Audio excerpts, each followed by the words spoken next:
Hunger and fear drive the survivors of Building 30 to reminisce about Zhang Yi's past generosity, then turn their blame toward the recently executed Luan Chang. United by desperation, they flood Zhang Yi's phone with apologies and pleas for food, hoping the veteran scavenger will once again risk the bitter cold for them. Their messages trigger a new group chat created by building manager Chen Lingyu, gathering all 30 leaders of Building 30 and signaling an imminent confrontation.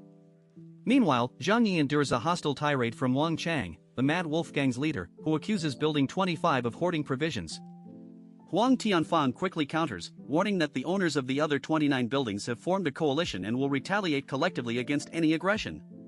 Li Jian steps forward as the coalition's voice of reason, presenting a 4-point demand: pressure Building 25, force Zhang Yi to supply food, share rotation of his snowmobile, and disclose the locations of his newly discovered resource points. Zhang Yi listens with contempt, mocking the audacity of the demands while internally noting the coalition's gross underestimation of his freshly amassed arsenal.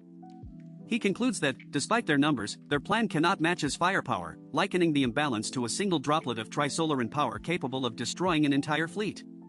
The chapter ends with Zhang Yi's cold confidence that the coalition's assault will be futile, setting the stage for an inevitable clash. Zhang Yi sat in silence, a thin smile curving his lips as the coalition's messages flooded the chat. He imagined the panic that would spread when his true power finally revealed itself, but he knew a direct assault on the 1,000-strong residents of the neighborhood would leave dangerous gaps in his own security.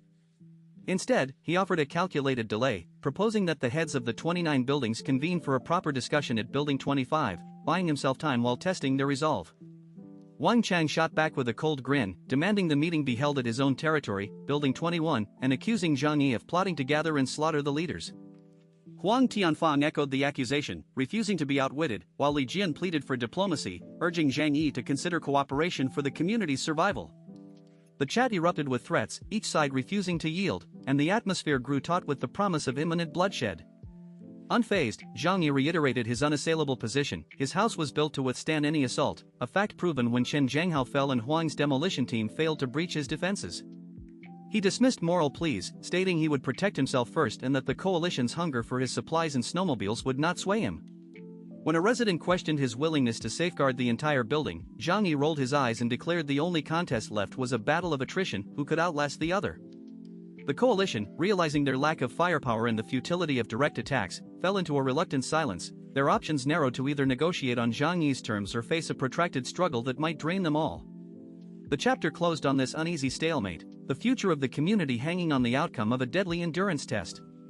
Zhang Yi broke the stalemate in the group chat by boldly declaring a mandatory meeting for all building leaders at 2:30 p.m. the next day inside Building 25, insisting that no one could refuse.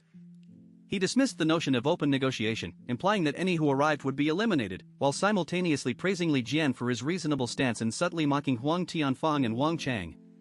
The other leaders reacted with a mixture of sneers and accusations, each demanding to be part of the talks, and the atmosphere grew tense as the prospect of a forced summit loomed over the coalition. In the quiet of his fortified house, Zhang Yi settled into a foot bath, where Zhou Kor tended to his feet and later moved to massage his scalp with a newly mastered technique. The gentle pressure of her fingers brought him unexpected comfort, prompting a rare smile and a simple comfortable as he relaxed on the sofa.